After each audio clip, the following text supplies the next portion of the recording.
Muy buenos días a los radioescuchas que nos sintonizan en las frecuencias de Telemetro Radio, a quienes nos ven por streaming a través de Metcongo, así como en RPC Televisión, en señal de televisión digital terrestre, y a los miles de cibernautas que desde cualquier parte del planeta, ya sea en vivo o en diferido, nos siguen a través de las plataformas de Telemetro Cuarto Poder en YouTube. Bienvenidos a la emisión de hoy, miércoles 25 de junio del año 2025. En materia internacional tenemos que el alto al fuego entre Israel e Irán, anunciado por el presidente estadounidense Donald Trump, continúa en vigor este miércoles, a pesar de las tensiones registradas en las horas posteriores a su entrada en vigor. Ambas partes se acusaron mutuamente de romper la tregua poco después del anuncio, pero hasta ahora no se han reportado enfrentamientos mayores ni escaladas militares directas. El portavoz de las Fuerzas de Defensa israelí, general de brigada Daniel Hagari, afirmó este miércoles que los ataques israelíes causaron un daño significativo al programa nuclear iraní. Logramos todos los objetivos de la operación. Lo digo con humildad, ya que aún estamos evaluando el impacto del ataque, declaró Hagari. Según el alto oficial, la actual valoración de los servicios de inteligencia israelíes indica que el programa nuclear iraní ha sido retrasado varios años. También señaló que otra de las metas alcanzadas fue debilitar la red regional de aliados armados de Irán, construida durante años por Teherán.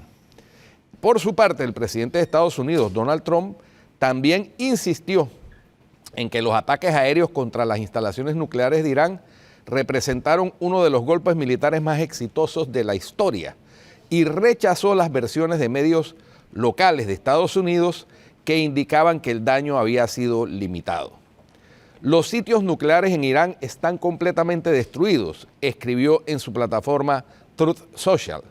Noticias falsas CNN junto con el decadente New York Times se han confabulado en un intento de degradar uno de los más exitosos ataques militares de la historia. Los sitios nucleares de Irán están completamente destruidos. Ambos, CNN y el Times, están siendo apaleados por el público, posteó el presidente estadounidense Donald Trump en mayúsculas en la plataforma X en manos del magnate y aliado de Trump, Elon Musk. El mandatario insistió desde La Haya, donde participa en una cumbre de la OTAN: creo que fueron totalmente destruidas y creo que no pudieron sacar nada porque actuamos rápido, declaró. Según él, los ataques de Washington efectuados el domingo hicieron retroceder décadas el programa nuclear de Teherán y la tregua entre Irán e Israel está ahora mismo funcionando muy bien. Por otra parte, Vietnam redujo el número de infracciones punibles con la pena de muerte, que ya no se aplicará en delitos como el espionaje, la corrupción pasiva o aceptación de sobornos o el transporte de drogas, informó la prensa oficial. El legislativo señaló en un comunicado que estos cambios van en consonancia con las tendencias internacionales y las exigencias humanitarias de la política penal. Sobre las restricciones en la aplicación del castigo capital, que en el país se realiza desde el 2011 mediante la inyección de una mezcla letal de fármacos. Otros delitos que dejarán de castigarse con la pena de muerte son vandalismo contra la propiedad estatal, la fabricación de medicamentos falsos, la amenaza a la paz y el desencadenamiento de guerras invasivas, recoge la agencia vietnamita de prensa. La enmienda, aprobada por casi el 90% de los legisladores, sustituye la pena de muerte por la cadena perpetua. Además, los condenados por estos delitos antes del 1 de julio y que ya se encuentren en el corredor de la muerte, también verán conmutadas sus condenas. Entre estos últimos se encuentra la magnate inmobiliaria Truong My Lan, condenada en 2024 a la pena capital por delitos de malversación por el mayor escándalo de corrupción de la historia del país. Las leyes del país comunista, sin embargo, mantienen la pena capital como castigo para otros 10 delitos, incluidos el asesinato, la traición, el terrorismo y el abuso sexual de menores. Por último, el presidente de los Estados Unidos, Donald Trump, y su homólogo ucraniano, Volodymyr Zelensky, sostendrán una reunión bilateral este miércoles en La Haya, al término de la cumbre de líderes de la OTAN, según confirmó el primer ministro neerlandés en funciones, Dick Schoof. Se verán hoy, tendrán una reunión más tarde hoy, declaró Schoff a la prensa al ser consultado sobre la posibilidad de un encuentro directo entre los dos jefes de Estado. La reunión tendrá lugar tras la sesión plenaria de aproximadamente 2 horas y media programada entre los líderes de los países miembros de la Alianza Atlántica.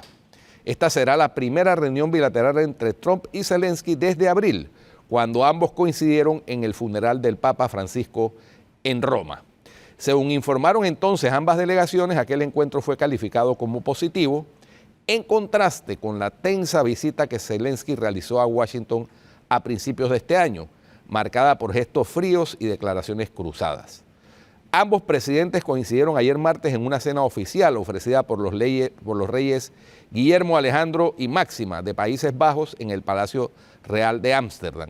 Sin embargo, no trascendió si mantuvieron algún tipo de diálogo, ya que fueron ubicados en mesas separadas durante el evento. Eso es lo más destacado en el plano internacional, Atenógenes.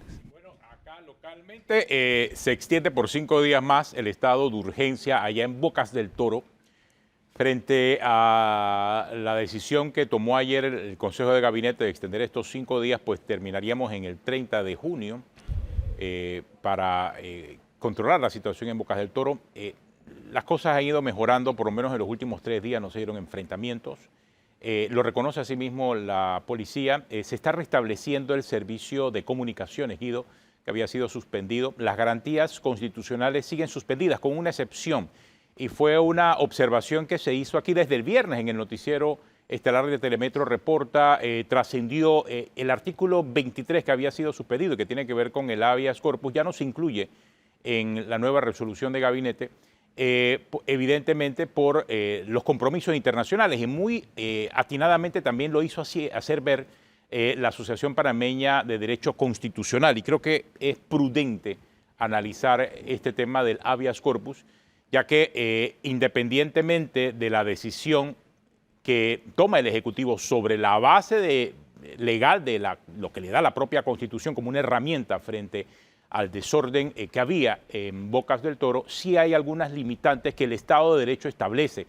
Y así lo hizo ver la Asociación Panameña de Derecho Constitucional, y el Ejecutivo pues sí reaccionó inmediatamente con el tema del artículo 23. Y lo había explicado también la ministra de Gobierno, Dinosca Montalvo, en la entrevista que le hizo. Claro, pero en el decreto estaba la suspensión del artículo 23. Así es. Como parte de esa disposición constitucional. Pero de igual forma también estaba la del 47 en la disposición constitucional, pero en el decreto eliminaron el 47 y ahora también eliminaron el 23, que tiene que ver con el habeas corpus. Tengo entendido que se presentaron varios habeas corpus, inclusive. Lo que me da a pensar a mí es que en el decreto inicial tomaron literalmente lo que establece el artículo 55 de la Constitución. No, es que ahí sí tomaron la precaución en ese momento de no incluir el 47, que era la expropiación de la propiedad privada, pues las expropiaciones que tienen que ver con la expropiación. Ese sí lo eliminaron, no lo incluyeron, ahora tampoco están incluyendo el del habeas corpus, porque obviamente sí había un tema con lo del habeas corpus. Inclusive, yo soy de la opinión que también choca con el 37, que tiene que ver con la libertad de expresión. Sí.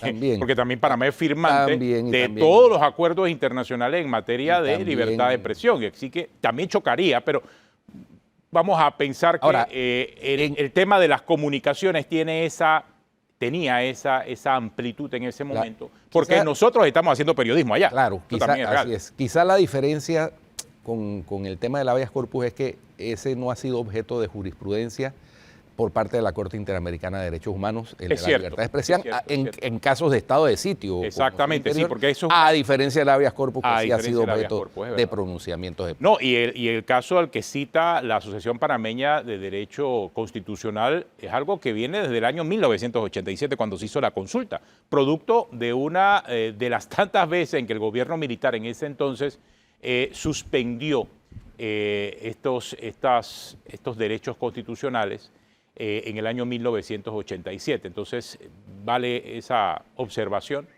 y muy importante también para destacar. Lo importante acá también es que se ha ido resolviendo poco a poco la crisis en Bocas del Toro, la crisis de la violencia en las calles, pero hay una crisis económica y una crisis de empleo y una crisis social que va a durar varios años, Guido. Eso es otra parte. Yo creo que no estaría de más que el gabinete analice declarar el estado de emergencia en la provincia de Bocas del Toro para paliar los problemas que se van a venir con la situación que se ha presentado desde el punto de vista económico y social.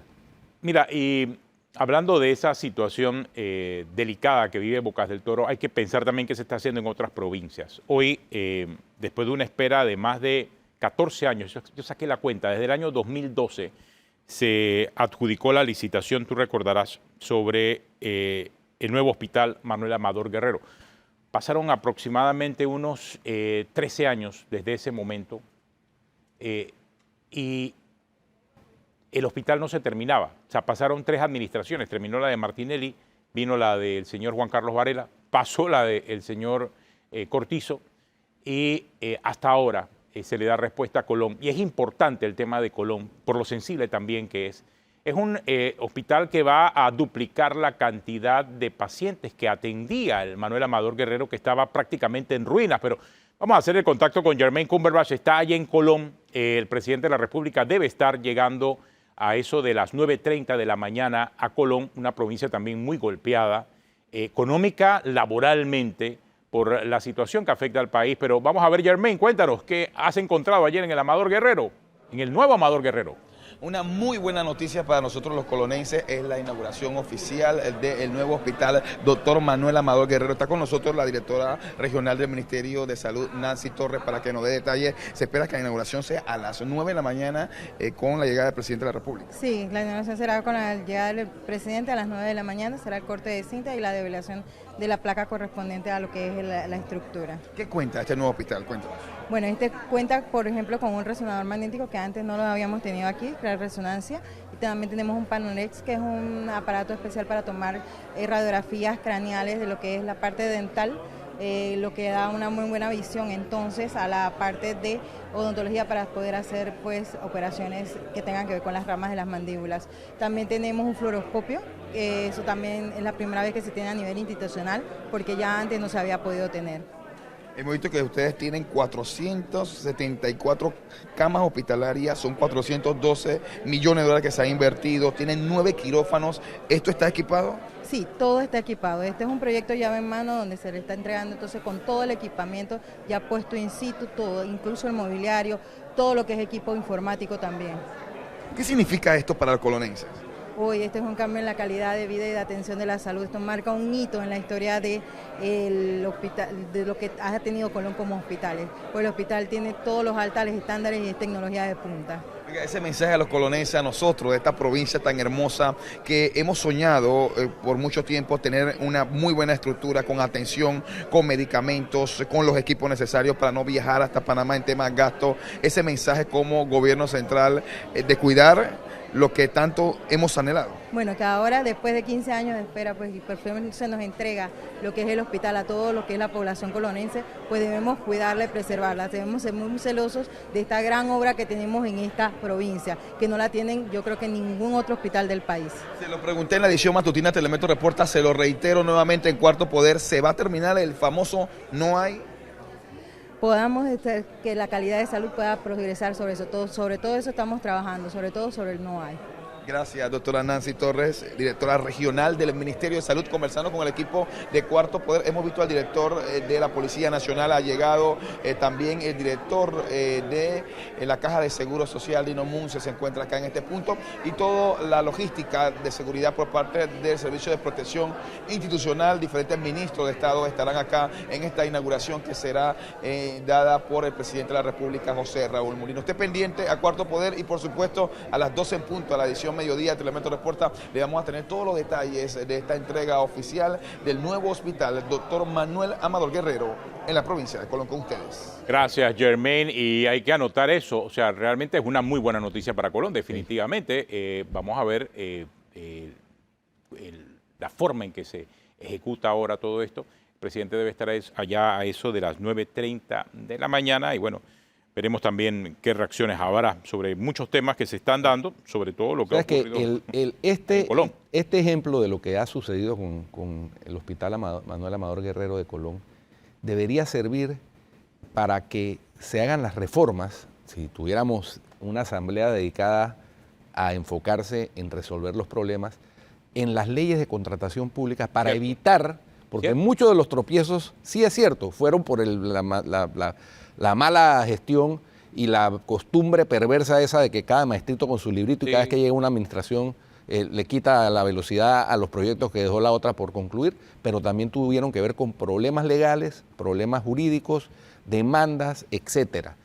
Y eso hay que revisarlo, no solamente para que sea de una manera más segura que se hagan las contrataciones públicas del Estado y más transparentes, sino para evitar que se den estos retrasos que perjudican al fin de cuentas las soluciones que necesita la población.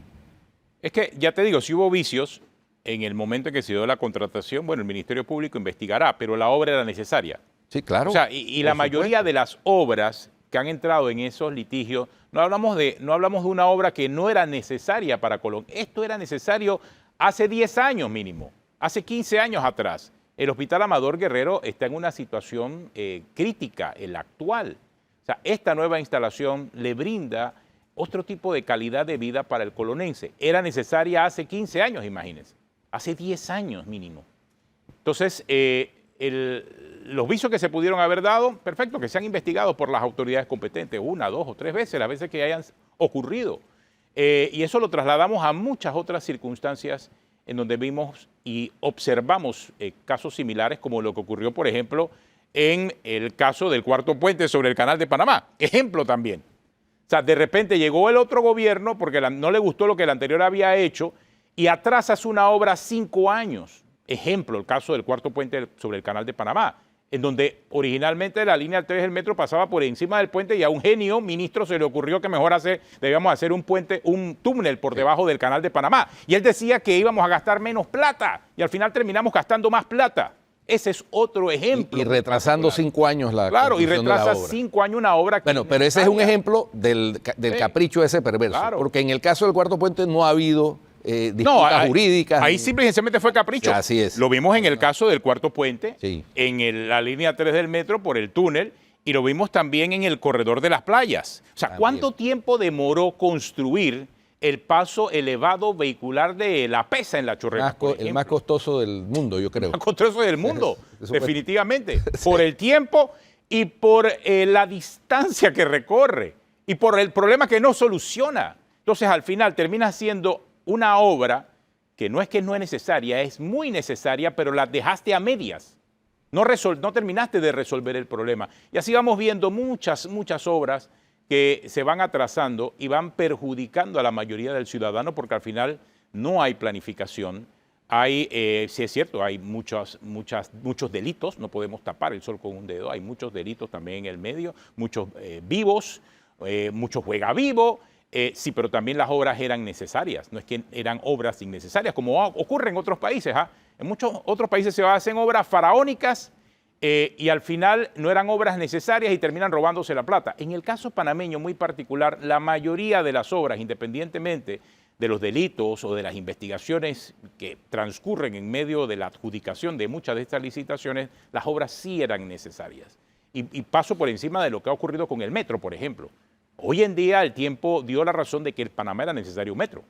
Es más, naciones que habían adoptado el sistema que nosotros queríamos tener aquí en Panamá antes de la decisión del metro, que era el famoso sistema Transmilenio. Bogotá, por ejemplo, terminó yendo a construir un metro.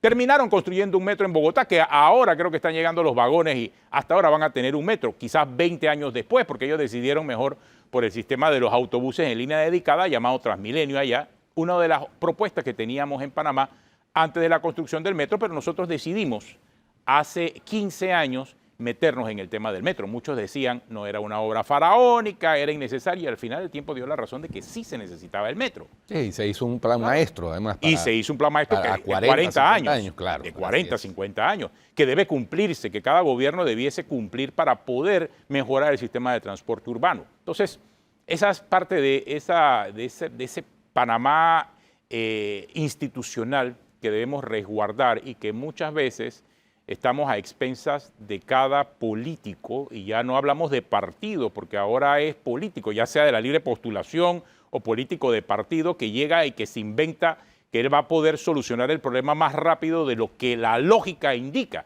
Y cuando entramos en ese proceso, nos encontramos entonces con problemas como el que estamos viendo en el Manuel Amador Guerrero, que termina entregándose lamentablemente 15 años después de lo que debiese haberse entregado. Pero esta mañana vamos a conversar con Guillermo Márquez Amado de esto y muchos otros temas, a hablar con él acerca de la realidad del país. Estará con nosotros aquí en Cuarto Poder en unos minutos. Guido, tenemos una pausa. Regresamos en breve.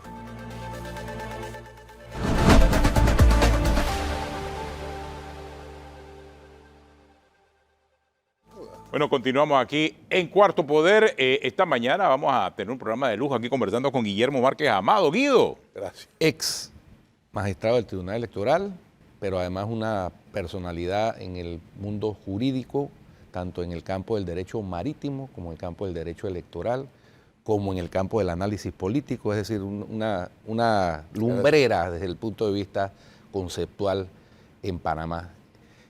Doctor, el mundo está atravesando por una serie de situaciones, de tensiones, de sobresaltos, decía yo ahora fuera del aire, casi que a diario tenemos un sobresalto, unos más grandes que otros, sí, pero señor, particularmente a partir de este año, ¿no? Y que coincide con una serie de cambios políticos en diferentes países importantes. Sí, señor. A partir de la Segunda Guerra Mundial hubo una especie de aquietamiento de las pasiones en el mundo y una especie de convicción universal en el sentido de que el mundo debía caminar hacia la paz. Se fortalecieron instituciones internacionales. Sin embargo, se desató lo que se denominó la Guerra Fría, bajo cuya superficie las pasiones se fermentaban para tener que tomar partido o por una izquierda representada en aquel tiempo por la Unión Soviética o por una derecha representada por las naciones de libre mercado, como lo eran la Comunidad Europea, que aún no se denominaba de esa manera, y los Estados Unidos y Canadá acá en América. Y eso continuó de esa manera sin perjuicio de que paulatinamente se fueron radicalizando las posiciones de tal modo que se desataron conflictos armados. Lo hubo en Vietnam, en Centroamérica estábamos a punto de que los conflictos armados consumieran la región. Se desataron también en Sudamérica, hasta que llegó un momento, y esto yo creo que valdría la pena considerarlo, y yo creo que hay mucho material en las instituciones, sobre todo norteamericanas, que estuvieron haciendo análisis profundos y extensos sobre el tema, hasta que llegó un momento en que en los Estados Unidos particularmente se dispuso o se llegó al convencimiento de que la política que estaba prevaleciendo en el mundo no era la que podía conducir al mundo al mejor futuro. Y se comenzaron a considerar posiciones. Allí entró, desde que el secretario de Estado Kissinger entró al ejercicio de esa secretaría durante el ejercicio del poder del presidente Nixon, entró en consideración qué hacer para que estas posiciones que estaban tendiendo a las radicalizaciones geopolíticas en todo el mundo se fueran disminuyendo y atenuando de tal manera que la humanidad tuviera un porvenir y un futuro más prometedor. Y una de las consideraciones básicas en que enfocó Estados Unidos sus ojos fue precisamente la firma de un nuevo tratado con la República de Panamá. Y lo hizo no solamente porque en Panamá las tendencias llevaban al país hacia una izquierda recalcitrante y de extrema, porque esa era la corriente que existía en esos momentos, las izquierdas se fortalecían considerablemente en Panamá, sino además porque eso se lo plantearon en su gira por todo el hemisferio a Kissinger, las naciones latinoamericanas en general, y eso se pudo palpar también en el mundo. En Estados Unidos hay abundante documentación sobre esto.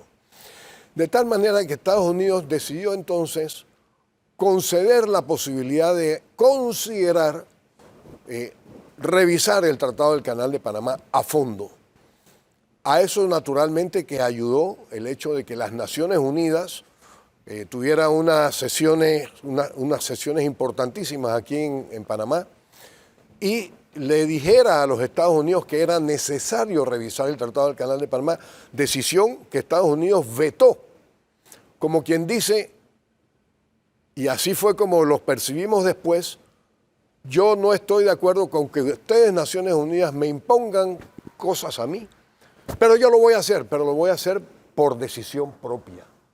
Y entró entonces a llevarse a cabo una negociación que culminó finalmente en 1977, luego de 2 administraciones republicanas y una administración del Partido Demócrata en los Estados Unidos, que culminó con el Tratado del Canal de Panamá. Y eso atenuó significativamente en todo el mundo el clima de tensiones que existía e incluso de enfrentamientos armados que ya se habían iniciado y que no tenía y que fueron causas de tanto derramamiento de sangre, particularmente en nuestro continente y en Centroamérica. Pero además, el hecho de que se comenzara a ver que los Estados Unidos tenía una actitud mucho menos imperial, que era como se la veía en esos tiempos, llevó a que todas las pasiones y ese fermento que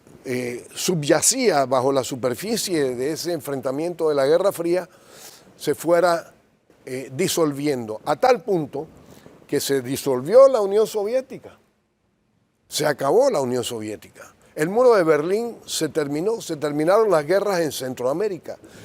El propio grupo de los 77 que apoyó vigorosamente los tratados del Canal de Panamá, toda América Latina que se cuadró con el respaldo a Panamá en sus aspiraciones, pero que en el fondo llevaban a la paz para el mundo, terminaron precisamente coincidiendo en que al mundo se le abrieran nuevos caminos para tener nuevas oportunidades en un clima de mejor convivencia de la humanidad. Y en eso estuvimos. Ahora, en estas circunstancias, pareciera que si se reviven esas viejas actitudes de hacer prevalecer el criterio de solo una nación, y fue precisamente por eso que se llevó al convencimiento de que había que firmar un tratado como el Tratado de Neutralidad del Canal de Panamá, de tal manera que no se pudiera decir que nadie manejaba el Canal de Panamá, porque incluso existía la posibilidad que llegó a mencionarse en aquel momento de que si el Canal de Panamá no era de Panamá, no iba a ser de nadie, porque había tantos puntos de vulnerabilidad para el Canal de Panamá que las propias autoridades militares en los Estados Unidos de inteligencia llegaron al convencimiento de que se requerirían unos esfuerzos y unos enormes gastos para asegurar que el Canal de Panamá, por todas las vulnerabilidades que tenía, no fuera a servir sus propósitos. Se habló de que el canal es indefendible y que desde el punto de vista militar, y que la mejor defensa del canal era la neutralidad precisamente. Así es, y gracias entonces a la neutralidad y a que todas las naciones que adoptaran y que reconocieran eso, por eso es una lástima que la República Popular de China no haya firmado ese tratado de neutralidad, porque le conviene a toda la humanidad, pero es una lástima también que los Estados Unidos en estos momentos tenga iniciativas que vayan en contra de ese tratado de neutralidad, que lo que viene a hacer es una invitación para que los pueblos convivamos en paz. Ahora, doctor Márquez, usted ha planteado un recuento histórico y efectivamente a partir del fin de la Segunda Guerra Mundial surgió con fuerza el llamado multilateralismo, con la creación de la Organización de Naciones Unidas, que fue un reforzamiento de la antigua Liga de Naciones. Así es. Y eso ha generado un clima durante los últimos 70, 80 años de relativa tranquilidad y paz. Sin embargo, desde un tiempo para acá, el multilateralismo está siendo asediado por precisamente las grandes potencias, que son las que deberían estar reforzando ese mecanismo de consulta multilateral, valga la redundancia, para evitar conflictos. Mire, yo quiero recordar en este momento un profesor de filosofía que tuve en mis años universitarios y que en algún momento, y con respecto a alguna pregunta que le hicimos quienes asistíamos como pupilos suyos en su clase, nos dijo que había que tener fe en la humanidad, que la humanidad había pasado por inmensas pruebas a lo largo de la historia, cosa que además nos consta a todos, no porque lo hayamos vivido, sino porque la documentación y los testimonios fehacientes existentes desde entonces lo comprueban y lo acreditan. Y que a pesar de todas esas grandes pruebas y grandes desafíos por los que había atravesado la humanidad, había sido capaz de ir cada vez a un estadio mejor, o por lo menos relativamente mejor. Y yo no tengo ninguna duda, porque me matriculé con esas expresiones de aquel profesor de las aulas universitarias, de que la humanidad siempre buscará encontrar los mejores caminos para la convivencia pacífica universal. Yo no tengo ninguna duda de eso. Y por eso no puedo ver en estos momentos sino una amenaza que estimo que es temporal y respecto a la cual tengo el convencimiento que la humanidad sabrá superar. Pero claro, el multilateralismo que se estableció luego de la Segunda Guerra Mundial puede ser un excelente instrumento para que esas voluntades de los estados, ya no solamente de las personas, pero esos estados representan a sus pueblos, lleguen a encontrar fórmulas que permitan esa convivencia pacífica con miras a un futuro prometedor para la humanidad y no el que pareciera que tenemos en estos momentos, que parece ser riesgoso. Por supuesto que estamos hablando de filosofía, estamos hablando de filosofía en política, en economía, en sociología, en psicología de masas, en lo que se quiera. Pero yo sí tengo esa absoluta convicción de que eso puede y debe darse y se va a dar en el futuro. O sea que quizás estamos transitando uno de esos tantos momentos coyunturales que a lo largo de la historia hemos vivido. O sea, porque, o quizás será un nuevo orden mundial. O sea, ¿usted cómo lo ve? Porque realmente sí es cierto, estamos transitando un momento disruptivo en la historia política, económica y social del mundo. De eso no hay duda. Pero ¿cuánto tiempo demorará la disrupción? ¿O será realmente el estado permanente de las cosas de aquí en adelante? ¿Cómo lo ve usted, don Guillermo? Mire, los tiempos del ser humano son muy diferentes a los tiempos de las sociedades y de los estados. Profundamente distantes unos del otro. En la vida del ser humano, la vida de un ser humano se agota en 70, en 80, en 100 años. Los que son muy longevos alcanzan un poco más de eso. Pero los estados perviven. Los estados van mucho más allá de esos tiempos. Es más, nosotros en nuestra época moderna estamos viviendo de planteamientos que se hicieron hace 300 años, hace 250 años. Hace apenas 250 años que se establecieron los partidos políticos con la fisonomía que tienen hoy día, con la concepción de que son vehículos para llegar al poder, para transformar a la sociedad en el sentido positivo para la sociedad, no para llegar al poder y aprovecharse de ella, que lamentablemente encontramos con tanta frecuencia en nuestras naciones y en particular lo encontramos mucho y muy marcado aquí en Panamá. Pero esas concepciones, esas evoluciones toman tiempo. En la vida del ser humano no necesariamente alcanza a verlas. Alcanza a verlas, a ver el inicio del cambio, una generación, y posiblemente el fraguado de ese cambio en una generación posterior e inclusive más allá de una generación. Eso es una realidad. Yo nada más la estoy describiendo. De la voluntad de los seres humanos buenos, animados de buena fe, depende que esos tiempos sean más breves. Claro, y ya que estamos hablando de filosofía e historia, porque estamos hablando de las dos cosas, también hay que entender una realidad, don Guillermo. El tiempo en el que el ser humano ha vivido en democracia y el reconocimiento de los derechos humanos universales es realmente muy pequeño en comparación con el tiempo que hemos vivido bajo el autoritarismo y el garrote. O sea, el ser humano no es que ha reconocido los derechos humanos desde el principio. O sea, el reconocimiento de los derechos humanos universales, el derecho de las migraciones, el derecho a respetar ese concepto de ser humano es relativamente nuevo para nuestra sociedad. Eso también es una realidad. Y es un proceso, como usted lo dice, que nos hemos ganado producto de la civilización en la que estamos viviendo. Producto y después de haber vivido 2 guerras mundiales. O sea, estamos obviamente viviendo la recompensa de lo que significó tanta violencia en el siglo pasado.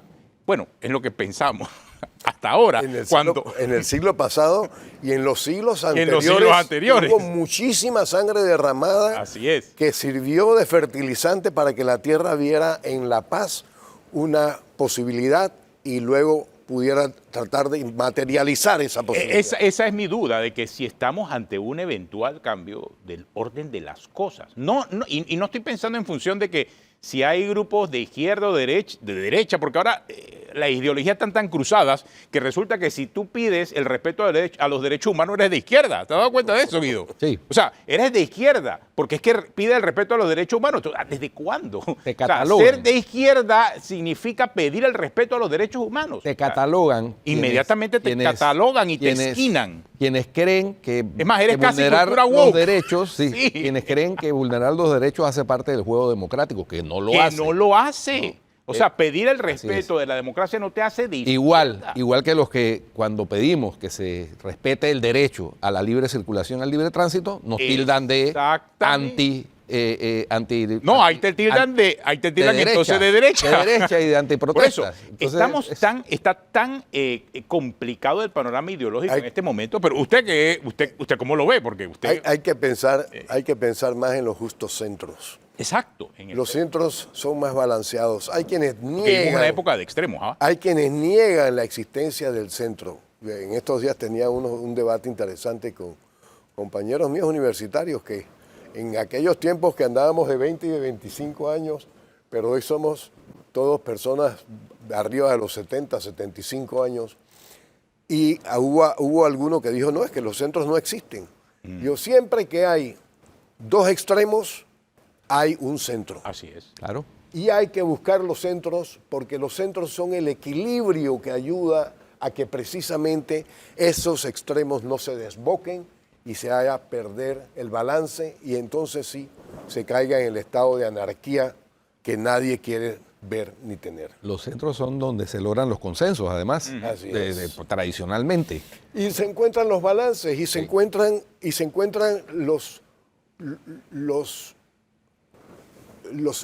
sitios en que se puede convivir teniendo presente tus aspiraciones y las mías, que puede que no sean convergentes en lo mismo, pero que pueden convivir sí y ambos satisfacer los mismos propósitos. Esos centros, bueno, lo que antes nosotros considerábamos centros, ahora se consideran más de izquierda que de centro. Ese es el enredo ideológico que ahora se ha provocado, no solamente en Panamá, en el mundo entero, Estamos viendo eso. Y lo digo en función de que esos centros también provocaron que después de las grandes guerras, el mundo decidiera resolver los conflictos de forma diplomática en las Naciones Unidas. Unas Naciones Unidas que hoy vemos realmente opacada, aislada completamente de las grandes decisiones mundiales. No sé si usted se ha percatado de eso. Bueno, es que los estados que en el mundo tienen, digamos que ejercen mayores hegemonías, si lo podemos llamar de alguna manera, esos estados están cada vez más desoyendo las Naciones Unidas. Y al hacerlo, están restándole autoridad a esos cuerpos colegiados que representan a toda la humanidad y nos estamos alejando de las posibilidades, cada vez que eso ocurre, de las posibilidades de una convivencia universal, pacífica y con bienestar para todos. Porque cuando se comienza a pensar en el bienestar mío por encima del bienestar de los demás, o a costa incluso del bienestar de los demás, el mundo deja de ser el mundo en que todos podemos convivir bien para convertirse en el mundo en que los más depredadores son los que mejores viven y los demás no tienen más remedio que sufrir El las regreso a la ley consecuencias. de la selva. Ese Que es el regreso a la ley el de mundo la selva. salvaje, eso mundo mismo estaba salvaje. pensando. Que ha sido superado siempre a lo Yo largo de la pensaba que historia. había sido superado. Debería haber sido superado. Eso ha sido superado. No es el mismo mundo salvaje hoy que el que existía en los tiempos de Atila, ni que existía no, en el obvio. tiempo de las cavernas. Aunque hay algunos que quieren parecerse Aunque a hay Atila. algunos quieran Hay parecerse algunos a eso. que Eso es cierto. tratan de emular a Atila. Eso es cierto, eso es cierto. Tenemos una pausa, regresamos en Cuarto Poder esta mañana. Estamos hablando un poco acerca de hacia dónde va el mundo. Yo creo que sí es un buen momento para sentarse y reflexionar acerca de eso, porque es una pregunta que creo que todos los días nos la estamos haciendo. Tenemos una pausa, regresamos.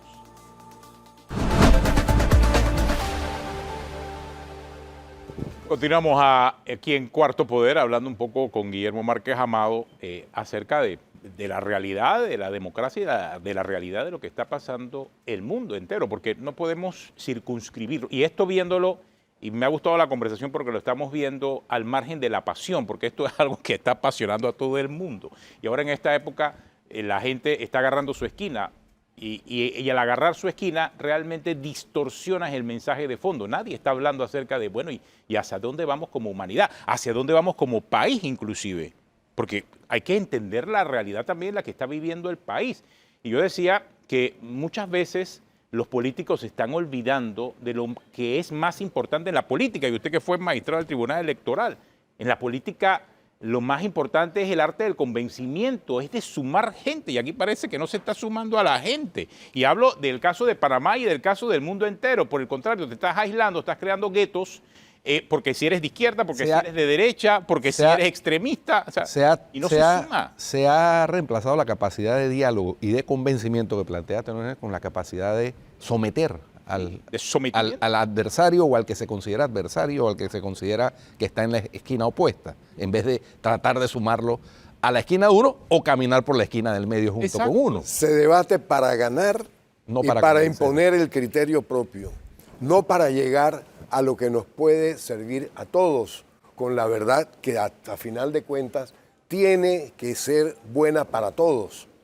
Y cuando yo trato de imponer mi criterio o desoír a los demás y los demás sienten que están siendo desoídos, como decía Mahatma Gandhi, la violencia es la voz de los desoídos.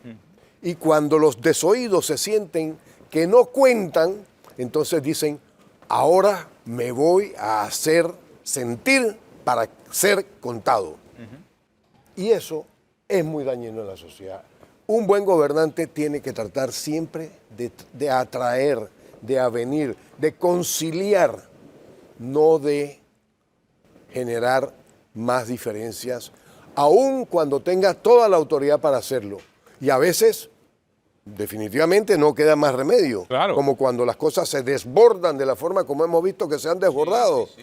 Pero antes de eso, hay que tratar de ensayar la fórmula del convencimiento. No hay nada que tenga más efectos y que sea más eficaz que el que yo haga una cosa, no porque me lo dicen, sino porque yo creo que es lo que hay que hacer. Exacto. Aun cuando la razón esté de tu lado, porque en muchas ocasiones, y lo estamos viendo en el caso panameño, decisiones importantes que tienen que tomarse, sí es cierto, la razón está de tu lado, pero independientemente de eso, no se puede nunca dejar de lado la razón de ser de la política, y es el arte de obtener las cosas. ¿A través de qué? A través del consenso, del diálogo y del sumar a todas las partes involucradas. Para eso deben meterse en la política. Y esto aplica no solamente para los partidos, que lo dejaron de hacer hace mucho tiempo, también lo hablo en función de las figuras de la libre postulación que acaban de entrar y que no lo están haciendo tampoco, en el caso particular de Panamá. Atenógenes. En ciencia política, eso es lo que constituye la legitimidad. El hecho de que el ciudadano esté convencido o haya sido convencido de que lo que vaya a hacer es porque eso es lo que corresponde hacer. Eso es lo moralmente aceptable y lo que la ley dice que debe hacerse. Pero cuando yo hago eso, porque yo estoy convencido de eso, no es necesario que se ejerza ningún tipo de coacción ni de coerción, Exactamente, así es. porque yo ya estoy Sobra. convencido de que tengo que hacerlo. En cambio, cuando deja de haber esa legitimidad, comienza a darse lo que en ciencia política llamamos la ingobernabilidad.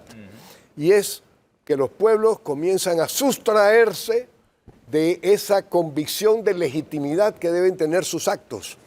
Y comienza a decir, no, yo por qué tengo que obedecer lo que dice fulano de tal, o lo que dice sutano, o lo que dice la policía, o lo que dice el alcalde, o lo que dice... Pero por otra parte, todas esas autoridades tienen que tener crédito propio para que la autoridad que ejerzan se vea como legítima, se vea como moral, se vea como llena de ética. Si hay ética en una decisión que imponga una autoridad, la gente la va a acatar. Claro. Pero si no la hay, la gente no se va a resignar estrictamente, se va a revolver contra eso. Y eso le hace mucho daño a las sociedades y terminan llevando a los pueblos, a los estados y a las naciones a las situaciones de ingobernabilidad que nadie quiere, a las protestas primero y a los francos levantamientos después en contra del orden establecido. Y eso es absolutamente indeseable en toda sociedad y en todo estado. Y eso es lo que le decía, que estos mecanismos que históricamente se han utilizado, sé que quizás muchos de ellos han perdido esa credibilidad, pero son necesarios para la convivencia democrática. La figura, por ejemplo, de los mediadores. ¿Quién es el mejor mediador? Bueno, cada sociedad determina quién puede ser el mejor mediador. En un momento de nuestra historia fue la Iglesia, usted lo recuerda, en la época de la dictadura militar. Fue la Iglesia, pero después eso fue evolucionando en el tiempo.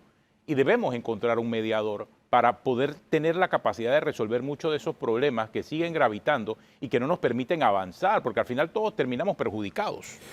Y en estos momentos tengo que aprovechar esta oportunidad para hacer nuevamente un llamado a que en Panamá tenemos que fortalecer la justicia. Por una parte, de eso no debe quedar ninguna duda. Por eso me inquieta mucho que le regateen los recursos, no solamente de remuneraciones, estoy hablando de recursos también de instalaciones, de equipos, de facilidades, de más juzgados, para que se pueda administrar una buena justicia rápidamente, porque cuando el tiempo pasa, también la injusticia campea. Y en segundo lugar, el sistema electoral nuestro tiene que erradicar, tiene que exiliar, tiene que desterrar el clientelismo. Mientras no hayamos acabado con el clientelismo, no vamos a tener ni siquiera la posibilidad de tener una nación con futuro. Y eso no se está dando todavía. Los panameños somos rehenes ahora mismo de quienes ejercen el clientelismo. Y ese clientelismo está siendo ejercido por los partidos políticos y particularmente por algunas instituciones del Estado concretas y fundamentalmente la Asamblea Legislativa, donde unos pocos diputados que han llegado recientemente, los llamados de libre postulación, constituyen una esperanza cimera, además, en el futuro que podemos tener para nuestra nación. Doctor, esos dos temas que usted plantea son los que planteó un grupo a inicios del gobierno de Laurentino Cortizo para tratar de obtener firmas para convocar a una asamblea constituyente. Precisamente que la estructura del poder, la Constitución está dividida en dos partes, ¿no? Una que define la parte filosófica del respeto a los derechos, etcétera, etcétera, y la otra que plantea la estructura del poder. La estructura del poder está desvencijada, ¿no? Usted planteó dos temas, la justicia y el sistema electoral, pero hay muchos otros que requieren modificaciones profundas y hay muchos que pensamos que eso solo se puede hacer reformando o adoptando una nueva constitución, porque el clientelismo no nació solo, nació por el sistema como está estructurado en la constitución política, el sistema de circuitos electorales y todo ese tipo de cosas. Eso sí tiene que ver con eso, sí. Pero yo difiero, Guido, en la parte en que la constitución no ha concebido un sistema clientelista, por el contrario. Pero los seres humanos que estamos administrando, que hemos tenido la capacidad de administrar el Estado, de alguna manera hemos llevado al clientelismo al estado en que prevalece en estos momentos en nuestra sociedad.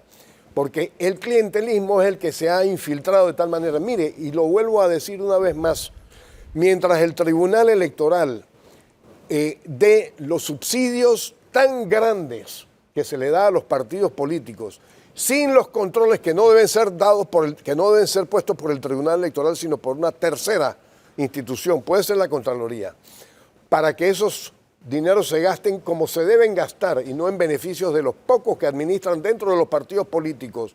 Por eso, esos subsidios, por eso los partidos políticos no evolucionan en este momento, porque hay un toma y daca. El Tribunal Electoral prepara su presupuesto, se lo lleva a la Asamblea para que se lo apruebe, la Asamblea se lo aprueba siempre que estén los previstos en ese presupuesto los subsidios para los partidos políticos, y entre ambos se entienden y no hay la salida al clientelismo que necesitamos imperativamente. Listo. Muchas gracias, doctor Márquez Amado. Gracias por estar con nosotros. Lamentablemente se nos acabó el tiempo. Si usted sigue en Telemetro Radio, siga con los muchachos del Bronx, y en RPC Televisión, la programación regular. Hasta mañana.